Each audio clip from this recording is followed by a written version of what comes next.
देश विदेश ਵਿੱਚ ਸਾਡੇ ਨਾਲ जुड़े दोस्तों दर्शकों सत श्री अकाल नमस्कार।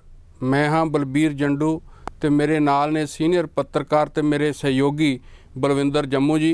असी दोनों तुहाडे सामने चर्चा प्रोग्राम लैके हाज़र हैं और इस प्रोग्राम दे विच असी देश विदेश विच वापरदियां ताज़ा घटनावां वरतारे रुझान समाज विच की कुछ हो रहा है, राजसी खेत्र च की कुछ हो रहा है, आर्थिक खेत्र च की कुछ हो रहा है और खास करके इस सारे दे दौरान साडा ध्यान जिहड़ा है वो पंजाब ते केंद्रित रहिंदा है कि पंजाब च की वापर रहा है।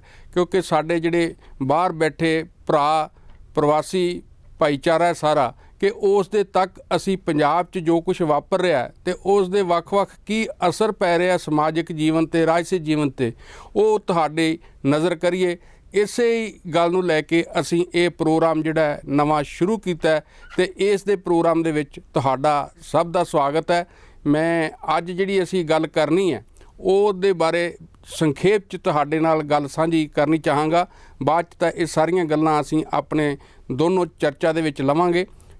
अजकल जिहड़ा खास करके पंजाब दे विच और देश दे विच जिहड़ा ज़्यादा ध्यान है वो सारा किसान अंदोलन च की कुछ वापर रहा ते सरकारां दे उस दे प्रति की वतीरा है, केंद्र दा की वतीरा है, राज सरकारां दा की वतीरा है ते बाकी जिहड़ियां राजसी पार्टियां उन्हां दा की वतीरा है उस दे उत्ते चर्चा जिहड़ी है आम ही रहिंदी है। ते हुण भी क्योंकि जिहड़ा सारा ध्यान हैगा किसान अंदोलन दा वो दिल्ली वाल नूं केंद्रित हो गया है। दिल्ली जाके की उस मोर्चे ने करना है इस दे संबंध विच कुल हिंद किसान संघर्ष तालमेल कमेटी दे वर्किंग ग्रुप ने कल अपनी मीटिंग की है और उस दे कन्वीनर जिहड़े ने उन्हां ने ये गल दसी है कि उन्हां ने अपनी किसान लहर नूं देश भर दे विच पसारन दे लई की कुछ कीता हैगा, उहदे लई की रूपरेखा लिखी है उस दा अज उन्हां ने अंतिम फैसला करना है अपनी वड्डी जिहड़ी मीटिंग करके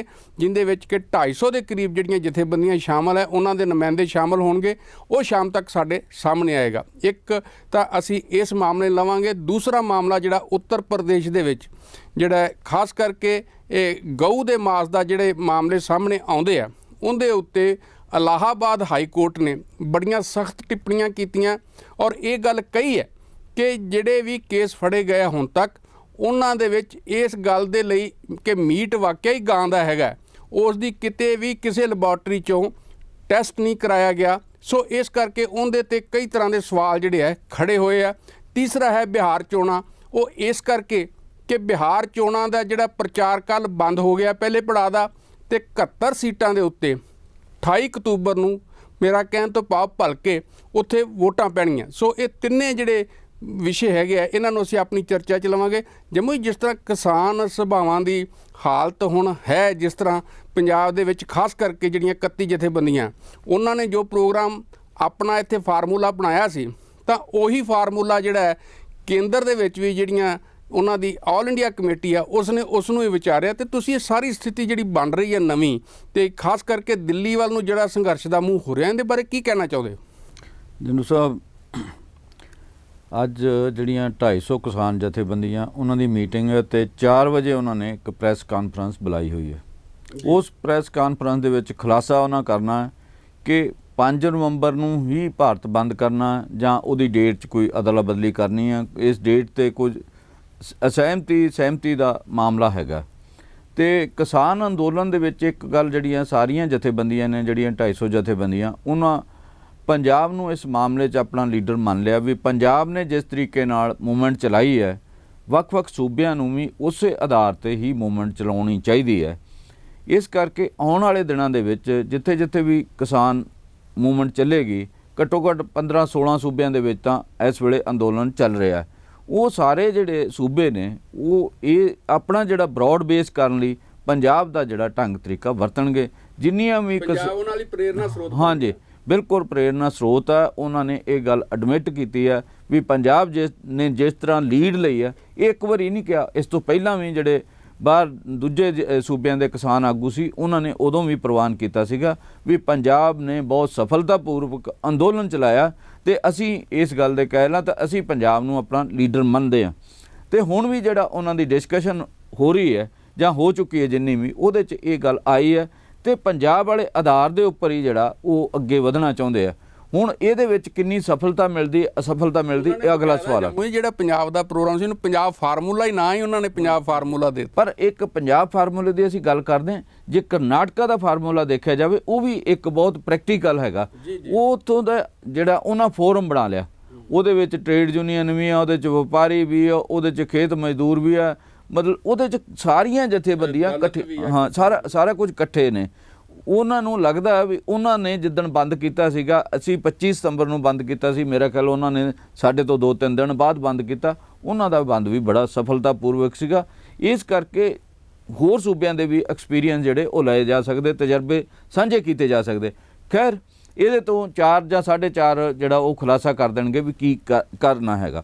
ਇਸ ਦੇ ਨਾਲ ਹੀ ਜਿਹੜੀ ਕੇਂਦਰ ਸਰਕਾਰ ਹੈ ਇਹਦਾ ਕੋਈ ਗੱਲਬਾਤ ਕਰਨ ਦਾ ਰਵੱਈਆ ਵਤੀਰਾ ਨਹੀਂ ਲੱਗਦਾ, ਕਿਉਂਕਿ ਜਿਹੜਾ ਹੁਣ ਅਟੈਕ ਜਿਹੜਾ ਬੀਜੇਪੀ ਨੇ ਕਰਨਾ ਸ਼ੁਰੂ ਕੀਤਾ, JP ਨੱਡਾ ਨੇ ਕਰਨਾ ਸ਼ੁਰੂ ਕੀਤਾ, ਤਰਨ ਚੁੱਘ ਨੇ ਕਰਨਾ ਸ਼ੁਰੂ ਕੀਤਾ ਵੀ ਪ੍ਰਧਾਨ ਮੰਤਰੀ ਮੋਦੀ ਦੇ ਜਿਹੜੇ ਪੁਤਲੇ ਸਾੜੇ ਆ ਉਹਦੇ ਪਿੱਛੇ ਕਾਂਗਰਸ ਪਾਰਟੀ ਆ, ਹਾਂਜੀ ਸੋਨੀਆ ਗਾਂਧੀ ਆ, ਰਾਹੁਲ ਗਾਂਧੀ ਆ। ਮਤਲਬ ਇਹ ਤਾਂ ਇਲਜ਼ਾਮਬਾਜ਼ੀ ਹੈਗੀ, ਇਹਦੇ 'ਚ ਹਕੀਕਤ ਨਹੀਂ।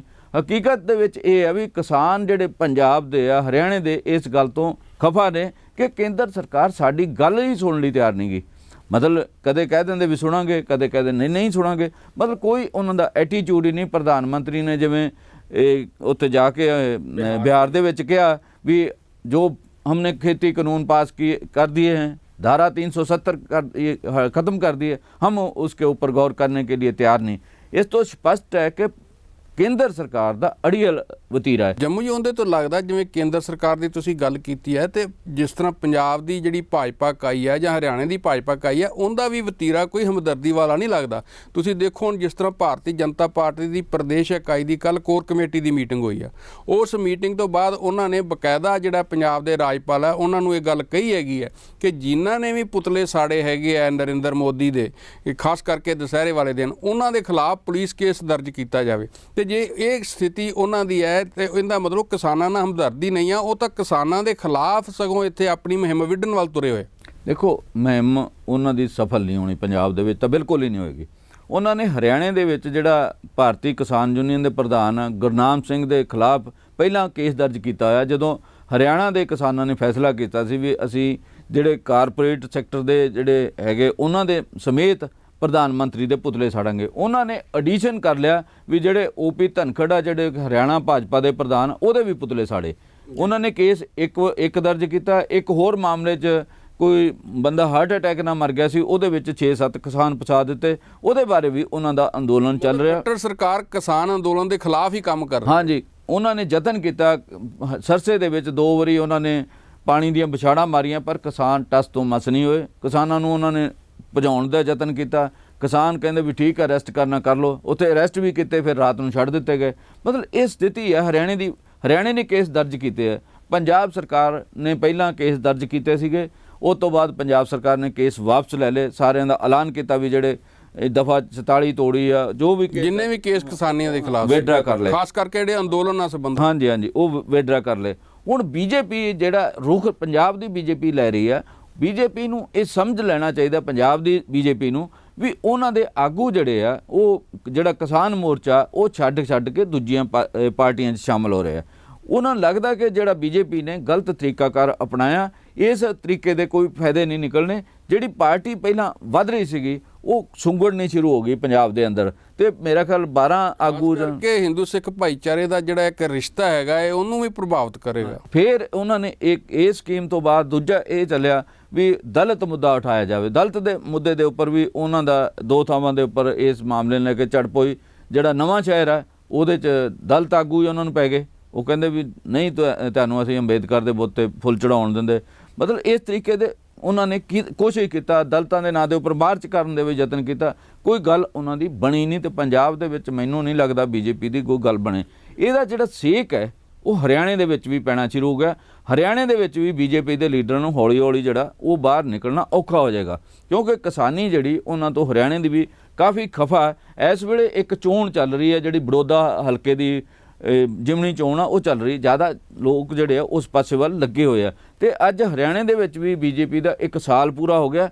ਅਗਲੇ ਦਿਨਾਂ ਦੇ ਵਿੱਚ ਪਤਾ ਲੱਗੇਗਾ ਕਿ ਜਿਹੜਾ ਬੀਜੇਪੀ 1 ਸਾਲ ਪੂਰਾ ਹੋਣ ਤੇ ਕਿੰਨੇ ਕੁ ਜਸ਼ਨ ਮਨਾਉਂਦੀ ਹੈ, ਕਿੰਨੇ ਕੁ ਲੋਕਾਂ ਦੇ ਵਿੱਚ ਜਾਏਗੀ। ਅਲਟੀਮੇਟਲੀ ਤਾਂ ਗੱਲ ਇਹ ਲੱਗਦੀ ਹੈ ਕਿ ਬਹੁਤਾ ਜੋ ਕੁਝ ਹੁਣ ਰੁਖ ਬਣਨਾ ਹੈਗਾ ਇਸ ਅੰਦੋਲਨ ਦਾ, ਉਹ ਤਾਂ ਜਿਹੜੀ ਅੱਜ ਮੀਟਿੰਗ ਹੋ ਰਹੀ ਹੈ ਦਿੱਲੀ ਵਿੱਚ ਜਿਹੜੀ ਤਾਲਮੇਲ ਕਮੇਟੀ ਦੀ, ਉਹਦੇ ਫੈਸਲਿਆਂ ਤੋਂ ਸਾਹਮਣੇ ਆਏਗਾ। ਬਾਕੀ ਜਿਹੜਾ ਰਾਜ ਸਰਕਾਰਾਂ ਕੀ ਕਰ ਰਹੀਆਂ, ਜਿਹੜੀਆਂ ਬੀਜੇਪੀ ਵਾਲੀਆਂ ਜਾਂ ਉਹਨਾਂ ਦੀਆਂ ਸੂਬਾ ਇਕਾਈਆਂ, ਇਹਦੇ ਬਾਰੇ ਤੁਸੀਂ ਦੱਸਿਆ। ਤੇ ਹੁਣ ਅਸੀਂ ਆਪਣੇ ਅਗਲੇ ਜਿਹੜੇ ਮੁੱਦੇ ਹੈ ਉਹਦੇ ਵੱਲ ਅੱਗੇ ਵਧਦੇ ਹਾਂ।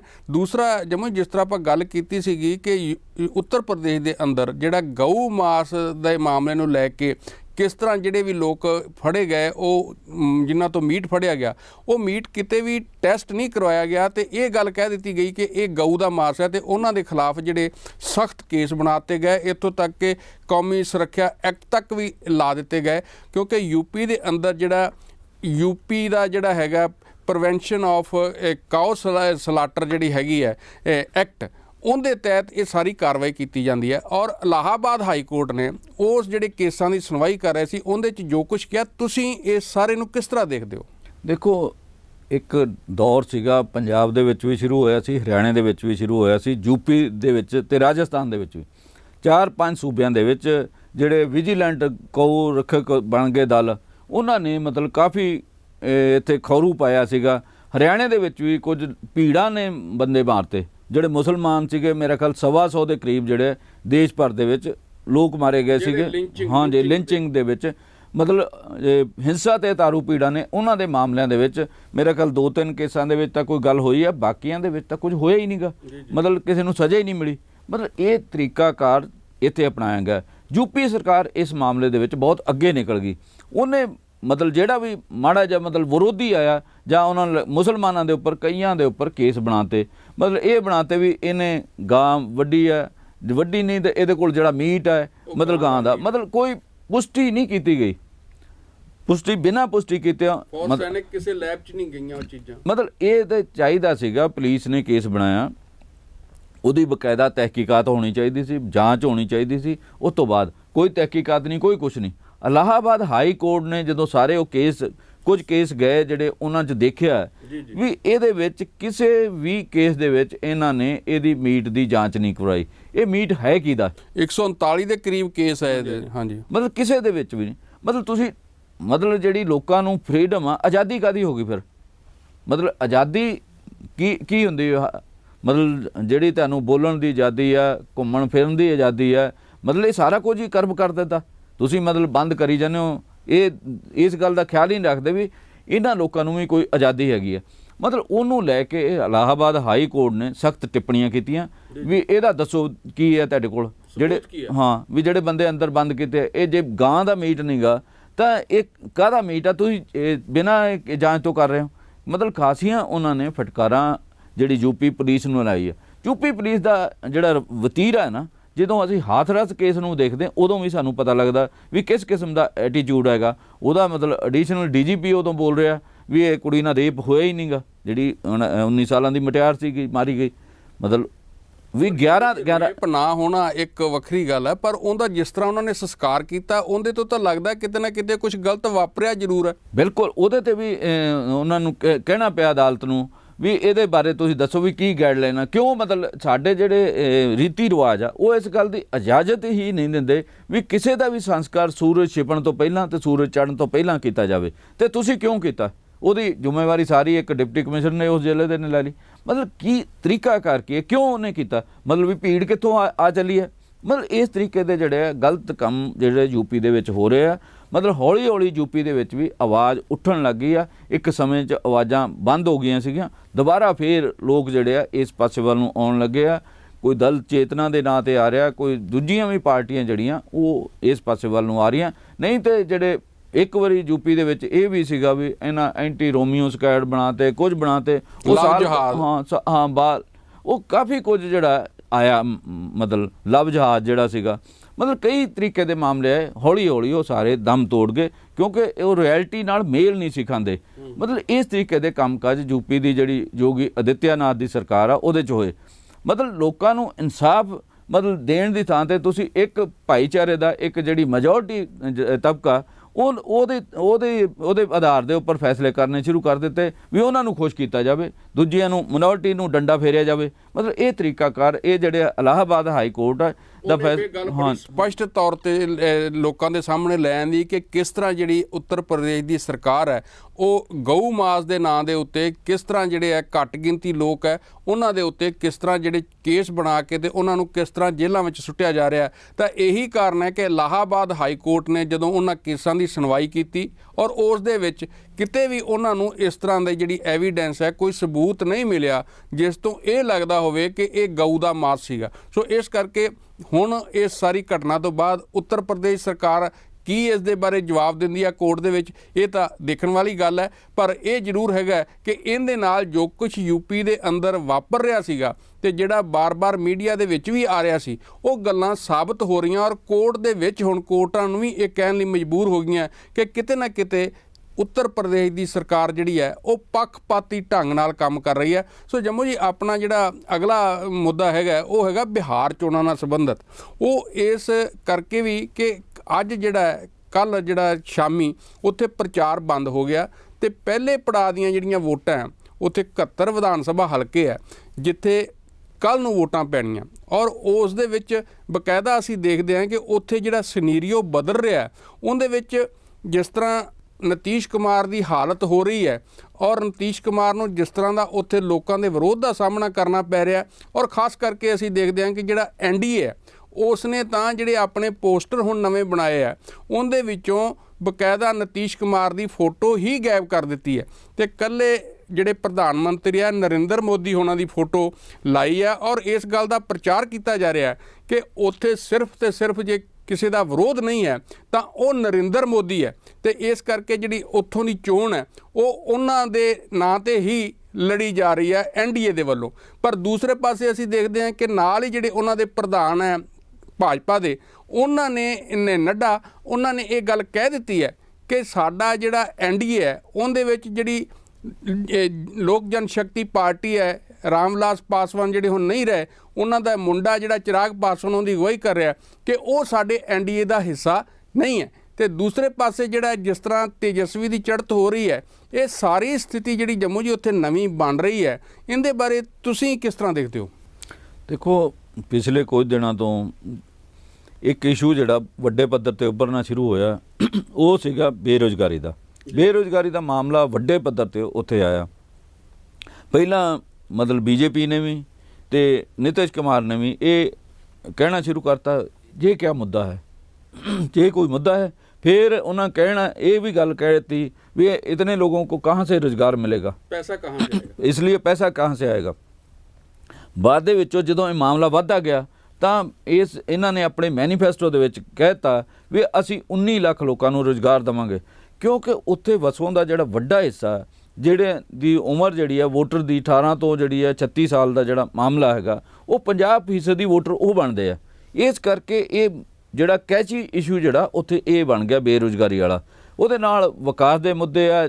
ਨਿਤਿਸ਼ ਕੁਮਾਰ ਜਿਹੜਾ ਉਹ ਪੁਰਾਣੇ ਮੁੱਦੇ ਉਠਾਉਣ ਦੀ ਕੋਸ਼ਿਸ਼ ਕਰ ਰਿਹਾ ਵੀ ਇੱਥੇ ਗੁੰਡਾਗਰਦੀ ਸੀ, ਫਲਾਣਾ ਰਾਜ ਸੀਗਾ, ਜੰਗਲ ਰਾਜ ਸੀਗਾ। ਹਾਂਜੀ ਮਤਲਬ ਉਹ ਇਸ਼ੂ ਮਤਲਬ ਤੁਸੀਂ 3 ਵਾਰੀ ਮੁੱਖ ਮੰਤਰੀ ਬਣ ਗਏ ਹੋ ਅਤੇ ਇਹ ਇਸ਼ੂ ਅੱਜ ਉਹ ਰੈਲੇਵੈਂਟ ਉਸ ਢੰਗ ਨਾਲ ਨਹੀਂ ਰਹਿ ਗਿਆ। ਇਸ ਕਰਕੇ ਨਵੇਂ ਇਸ਼ੂ ਜਿਹੜੇ ਆ ਬੇਰੁਜ਼ਗਾਰੀ ਰੁਜ਼ਗਾਰ ਦਿੱਤਾ ਹੀ ਨਹੀਂ ਗਿਆ ਪਿਛਲੇ ਸਮੇਂ 'ਚ। ਜਿਵੇਂ ਲੋਕਡਾਊਨ ਦੇ ਵਿੱਚ ਲੋਕਾਂ ਦੀਆਂ ਨੌਕਰੀਆਂ ਗਈਆਂ, ਮਤਲਬ ਜਿਵੇਂ ਪ੍ਰਵਾਸੀ ਮਜ਼ਦੂਰਾਂ ਦੀ ਹਾਲਤ ਹੋਈ ਖਾਸ ਕਰਕੇ ਪ੍ਰਵਾਸੀਆਂ ਨੂੰ ਬਿਹਾਰ ਦੇ ਵਿੱਚ ਜੋ ਧੱਕੇ ਪਏ, ਜਿਵੇਂ ਮਤਲਬ ਉਹਨਾਂ ਨੂੰ ਚਾਹੀਦਾ ਸੀਗਾ ਮਤਲਬ ਉਹਨਾਂ ਨਾਲ ਵਰਤਾਓ ਕਰਨਾ ਉਹ ਕੋਈ ਵਰਤਾਓ ਉੱਥੇ ਹੋਇਆ ਨਹੀਂ ਗਾ, ਮਤਲਬ ਮਾੜੀ ਹਾਲਤ ਹੋਈ। ਫਿਰ ਹੁਣ ਜਿਹੜਾ ਜਦੋਂ ਹੀ ਲੋਕਡਾਊਨ ਖੁੱਲ੍ਹਾ ਹੈ ਤਾਂ ਉਹ ਵਾਪਸ ਆਉਣੇ ਸ਼ੁਰੂ ਹੋ ਗਏ। ਇੱਧਰ ਵੀ ਰੁਜ਼ਗਾਰ ਘਟਿਆ ਜਿੱਧਰ ਨੂੰ ਆ ਰਿਹਾ, ਮਤਲਬ ਉਹਨਾਂ ਨਾਲ ਜਿਹੜਾ ਵਰਤਾਓ ਆ ਉਹ ਵਧੀਆ ਨਹੀਂ ਹੋਇਆ। ਇਸ ਕਰਕੇ ਉਹ ਸਾਰਿਆਂ ਰਲ ਮਿਲ ਕੇ ਇੱਕ ਐਸਾ ਮਤਲਬ ਗੱਲ ਬਣਦੀ ਜਾ ਰਹੀ ਹੈ ਜਿਹਦੇ ਵਿੱਚ ਐਸਾ ਨਰੇਟਿਵ ਉੱਥੇ ਬਣ ਰਿਹਾ। ਪਰ ਜੰਮੂ ਜੀ ਉੱਥੇ ਕਮਾਲ ਦੀ ਇਸ ਵਾਰ ਗੱਲ ਇਹ ਹੋ ਰਹੀ ਹੈ ਕਿ ਜਿਹੜਾ ਅੱਗੇ ਆਮ ਤੌਰ ਤੇ ਇਹ ਮੰਨਿਆ ਗਿਆ 2014 ਤੋਂ ਲੈ ਕੇ ਹੁਣ ਤੱਕ ਕਿ ਭਾਰਤੀ ਜਨਤਾ ਪਾਰਟੀ ਜਾਂ ਨਰਿੰਦਰ ਮੋਦੀ ਹੁਣੀ ਚੋਣਾਂ 'ਚ ਨਰੇਟਿਵ ਸੈੱਟ ਕਰਦੇ ਰਹੇ ਆ, ਬਿਰਤਾਂਤ ਸੈੱਟ ਕਰਦੇ ਰਹੇ ਆ, ਪਰ ਬਿਹਾਰ 'ਚ ਸਾਨੂੰ ਇਹ ਬਿਲਕੁਲ ਇਸ ਦੇ ਦੂਸਰਾ ਪਾਸਾ ਦੇਖਣ ਨੂੰ ਮਿਲ ਰਿਹਾ ਕਿ ਉੱਥੇ ਜਿਹੜਾ ਨਰੇਟਿਵ ਸੈੱਟ ਕੀਤਾ ਗਿਆ ਉਹ ਤੇਜਸਵੀ ਵੱਲੋਂ ਜਾਂ ਰਾਸ਼ਟਰੀ ਜਨਤਾ ਦਲ ਵੱਲੋਂ ਕੀਤਾ ਗਿਆ ਇੱਕ, ਤੇ ਦੂਸਰਾ ਜਿਹੜੇ ਉੱਥੇ ਨੌਜਵਾਨ ਹੈ ਜਿਨ੍ਹਾਂ ਦੀ ਤੁਸੀਂ ਗੱਲ ਕੀਤੀ ਹੈ ਜਿਹੜੇ 50% ਹੈ, ਉਹ ਤਾਂ ਇੱਥੋਂ ਕਹਿਣ ਤੱਕ ਚਰਚਾ ਕਰਦੇ ਹੈਗੇ ਆ ਕਿ ਜੇ ਅੱਗੇ ਅਸੀਂ ਠੱਗੇ ਜਾਂਦੇ ਰਹੇ ਹਾਂ, ਦੂਸਰੀਆਂ ਪਾਰਟੀਆਂ ਸਾਨੂੰ ਇਹ ਭਰੋਸੇ ਦਿੰਦੀਆਂ ਰਹੀਆਂ ਤੇ ਰੁਜ਼ਗਾਰ ਨਹੀਂ ਦਿੱਤਾ, ਤਾਂ ਹੁਣ ਜੇ ਇਹ ਨੌਜਵਾਨ ਮੁੰਡਾ ਤੇਜਸਵੀ ਜਿਹੜਾ ਜੇ ਇਸ ਤਰ੍ਹਾਂ ਰੁਜ਼ਗਾਰ ਦੇ ਰਿਹਾ ਹੈ ਤਾਂ ਸਾਨੂੰ ਇਹਦੇ ਤੇ ਇੱਕ ਵਾਰ ਭਰੋਸਾ ਕਰਕੇ ਵੇਖਣਾ ਚਾਹੀਦਾ। ਨਹੀਂ ਜੇ ਨਹੀਂ ਕਰੂਗਾ ਤੇ ਅੱਗੇ 50 ਸਾਲ ਇਹਦਾ ਵੀ ਰਾਜਸੀ ਕੈਰੀਅਰ ਜਿਹੜਾ ਪਿਆ ਹੈ ਉਹਦੇ 'ਚ ਦੇਖਾਂਗੇ ਅਸੀਂ ਇਹਦੇ ਨਾਲ ਕਿਸ ਤਰ੍ਹਾਂ ਵਰਤਾਅ ਕਰਨਾ। ਸੋ ਇਸ ਨੂੰ ਤੁਸੀਂ ਕਿਸ ਤਰ੍ਹਾਂ ਦੇਖਦੇ ਹੋ? ਦੇਖੋ, ਪਿਛਲੀਆਂ ਵਿਧਾਨ ਸਭਾ ਚੋਣਾਂ 'ਚ ਪ੍ਰਧਾਨ ਮੰਤਰੀ ਨੇ ਤੇ ਹਾਂਜੀ ਤੇ ਜਿਹੜੇ ਉਹਨਾਂ ਦੇ ਪ੍ਰਧਾਨ ਸੀਗੇ ਅਮਿਤ ਸ਼ਾਹ, ਉਹਨਾਂ ਨੇ ਪਿਛਲੀ ਵਾਰੀ ਵੀ ਨਰੇਟਿਵ ਸੈੱਟ ਕਰਨ ਦਾ ਯਤਨ ਕੀਤਾ ਸੀਗਾ, ਉਦੋਂ ਵੀ ਉਹ ਫੇਲ ਹੋ ਗਏ ਸੀਗੇ। ਤੇ ਮੈਨੂੰ ਲੱਗਦਾ ਇਹਨਾਂ ਵਿਧਾਨ ਸਭਾ ਚੋਣਾਂ ਦੇ ਵਿੱਚ ਵੀ ਉਹਨਾਂ ਦਾ ਜਿਹੜਾ ਜਿਸ ਤਰੀਕੇ ਨਾਲ ਪ੍ਰੋਜੈਕਸ਼ਨਾਂ ਕਰਨ ਦੀ ਕੋਸ਼ਿਸ਼ ਕੀਤੀ ਜਾ ਰਹੀ, ਇਸ ਵਾਰੀ ਵੀ ਮੈਨੂੰ ਲੱਗਦਾ ਨਹੀਂ ਉਹਨਾਂ ਦਾ ਕੰਮ ਬਣੇ, ਮਤਲਬ ਜਿਹੋ ਜਿਹੀਆਂ ਰਿਪੋਰਟਾਂ ਆ ਰਹੀਆਂ ਨੇ।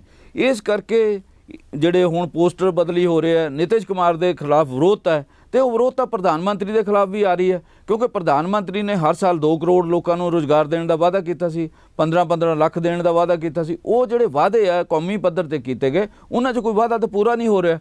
ਇਸ ਕਰਕੇ ਇਹਨਾਂ ਗੱਲਾਂ ਦਾ ਜਿਸ ਤਰੀਕੇ ਨਾਲ ਬਿਰਤਾਂਤ ਸਿਰਜਣ ਦਾ ਬਣਾਉਣ ਦਾ ਕੋਸ਼ਿਸ਼ ਕਰ ਰਿਹਾ, ਮੇਰਾ ਖਿਆਲ ਬਿਹਾਰ ਦੇ ਵਿੱਚ ਉਹ ਸਿਰੇ ਨਹੀਂ ਚੜ੍ਹੇਗਾ ਤੇ ਇਹ ਚੋਣਾਂ ਦੇ ਨਤੀਜੇ ਜਿਹੜੇ ਅਗਲੇ ਦਿਨਾਂ 'ਚ ਦੱਸ ਦੇਣਗੇ ਵੀ ਬਿਹਾਰ ਕਿਸ ਕਰਵਟ ਬੈਠਦਾ। ਇੱਥੇ ਹੁਣ ਸਾਡਾ ਅੱਜ ਦੇ ਪ੍ਰੋਗਰਾਮ ਦਾ ਸਮਾਂ ਸਮਾਪਤ ਹੁੰਦਾ ਹੈ। ਅੱਜ ਅਸੀਂ ਤੁਹਾਡੇ ਨਾਲ ਮੁੱਖ ਤੌਰ ਤੇ ਜਿਹੜਾ ਕਿਸਾਨ ਅੰਦੋਲਨ ਤੇ ਉੱਤਰ ਪ੍ਰਦੇਸ਼ ਇਲਾਹਾਬਾਦ ਦੀ ਸਰਕਾਰ ਨੇ ਗਊ ਮਾਸ ਦੇ ਜਿਹੜੇ ਕੇਸ ਬਣਾਏ ਗਏ ਸੀਗੇ ਉਹਨਾਂ ਦੇ ਬਾਰੇ ਕੀ ਕਿਹਾ, ਔਰ ਬਿਹਾਰ ਚੋਣਾਂ ਦਾ ਜਿਹੜਾ ਪਹਿਲਾ ਪੜਾਅ ਕੱਲ੍ਹ ਨੂੰ ਜਿੱਥੇ ਵੋਟਾਂ ਪੈਣੀਆਂ ਉਹਦੇ ਬਾਰੇ ਅਸੀਂ ਤੁਹਾਡੇ ਨਾਲ ਆਪਣੀ ਜਿਹੜੀ ਚਰਚਾ ਹੈ ਉਹ ਸਾਂਝੀ ਕੀਤੀ ਹੈ। ਤੇ ਸਾਨੂੰ ਆਸ ਹੈ ਕਿ ਤੁਹਾਨੂੰ ਇਹ ਚਰਚਾ ਪਸੰਦ ਆਈ ਹੋਏਗੀ ਤੇ ਤੁਸੀਂ ਇਸ ਦੇ ਬਾਰੇ ਜ਼ਰੂਰ ਆਪਣੇ ਸੁਝਾਅ ਟਿੱਪਣੀਆਂ ਜੋ ਵੀ ਤੁਸੀਂ ਇਸ ਦੇ ਬਾਰੇ ਆਪਣਾ ਪ੍ਰਤੀਕਰਮ ਦੇਣਾ ਚਾਹੁੰਦੇ ਹੋ ਉਹ ਵੀ ਜ਼ਰੂਰ ਸਾਡੇ ਈਮੇਲ ਐਡਰੈਸ ਤੇ ਸਾਨੂੰ ਭੇਜੋਗੇ। ਤੁਹਾਡਾ ਸਭ ਦਾ ਬਹੁਤ ਬਹੁਤ ਧੰਨਵਾਦ।